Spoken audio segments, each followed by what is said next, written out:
అనగనగా ఒకరోజు పెళ్ళైన 4 ఏళ్ల తర్వాత పడుకుని లేవగానే అలాగే నేను వంటగదిలోకి వస్తే చింపురు జుట్టుతో చిన్న పిలకేసుకొని మురికిగా ఉన్న నైటీలో అంతకన్నా మురుగ్గా ఉన్న మొహంతో కనిపిస్తున్న నిన్ను చూసి నేనేమనుకుంటానో తెలుసా?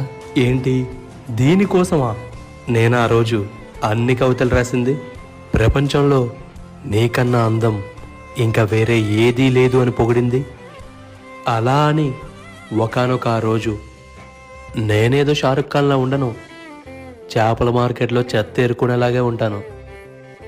సో పెళ్ళికి సిద్ధంగా ఉన్న మీకు నేను చెప్పేదేంటో తెలుసా? అందం మాత్రమే చూడొద్దు, అర్థం చేసుకునే మనసుందో లేదో చూడండి. ఇంకా పై దిద్దే మెరుగుల కన్నా మనసే ముఖ్యం. డబ్బు బాధ రెండు ఒకటే బ్రదర్. పంచుకుంటే సుఖం అవుద్ది, దాచుకుంటే డబుల్ అవుద్ది.